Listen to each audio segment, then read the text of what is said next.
Donc je passe la parole à Paul Fabre, des Vignobles du Sud-Ouest. Merci, bon, je serai assez bref. Effectivement, merci à tout le monde d'être présent aujourd'hui. Merci à Anne-Marie, parce que quand elle a débuté il y a quelques années, c'était quand même un sacré pari. Elle était venue vers nous pour voir si on pouvait accompagner. Et c'est vrai que c'était quand même extrêmement novateur. Donc quand même, bravo à toi, parce que je crois que tu as fait preuve d'innovation sur la planète vin en mettant en place ce concours. Et d'ailleurs, on le voit puisqu'il y a des compétiteurs du monde entier qui sont présents. Le petit mot que je voudrais dire, c'est sur Toulouse, ville européenne du vin. Je vais aller assez vite. Pourquoi? Parce que Toulouse a été élue ville européenne du vin 2023 en février dernier au Portugal. Alors, certains se sont dit, mais pourquoi Toulouse? C'est quand même un peu étrange. Dans la réalité, le titre ville européenne, c'est la même chose que les villes culturelles. Vous savez que ça tourne tout au long de chaque année. Il y a une ville ou deux villes qui sont désignées. Cette année, c'est Toulouse. Et en fait, c'est pas si décalé que ça, cette nomination, si on y regarde de plus près. Jean-Louis disait que l'Occitanie est la première région de France et même d'Europe, et peut-être même au-delà, en termes viticoles, ce qui veut dire que Toulouse, qui est la capitale de l'Occitanie, est quand même une ville en pointe en termes de viticulture. Elle est aussi la capitale des vins du Sud-Ouest, puisque toutes les organisations régionales sont là. Mais au-delà de ce côté-là, il y a tout un réseau universitaire.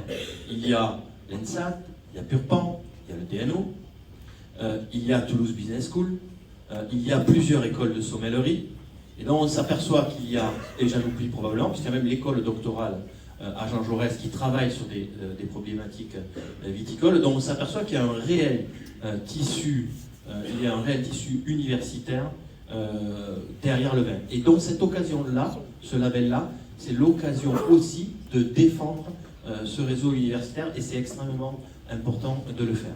Et puis quand on regarde de plus près aussi, parce que je vois qu'il y a l'œnologue du domaine de Candy, la ville de Toulouse est une très très rare ville, et c'est Alain Escarel qui s'occupe de la vinification, est une des très très rares villes en France à avoir un vignoble. Donc c'est quand même notable.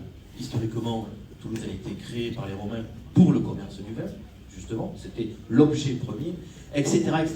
Et si vous commencez à creuser sur le volet culturel, vous apercevez qu'il y a énormément d'activités culturelles qui tournent autour du vin, au théâtre, en musique, etc., etc. Et puis à Toulouse, d'ailleurs au Conseil régional, ça se fait chaque année, on a les Assises des vins du Sud-Ouest qui regroupent des chercheurs de France entière, voire même d'Europe. On a le concours du meilleur sommelier du Sud-Ouest qui se fait aussi à Toulouse, avec énormément de villes de France. Je vois qu'il y a Thierry Billan qui est un des acteurs de la réussite de ce sujet-là, de ce concours-là. Et cette année, il y avait même des Belges qui sont venus, un lycée belge, et il y aura d'autres lycées belges, et d'ailleurs, il y a même un lycée de Sicile qui veut venir, au concours de meilleur sommelier du Sud-Ouest, à Toulouse. Donc merci au Conseil régional déjà, qui permet la réalisation de ça. Et donc on s'aperçoit qu'il y a, et je ne peux pas tout vous citer, il y a énormément d'activités. Et le concours du PIB. Et c'est pour ça que j'y viens, Anne-Marie. Cette année, nous allons... c'est pas moi. On a demandé, on a poussé à ce que ce concours ait une réelle reconnaissance, puisqu'on a des compétiteurs de France entière, d'Europe entière, et ailleurs que l'Europe, puisqu'on en retrouve notamment d'Afrique du Sud, et j'en oublie au passage.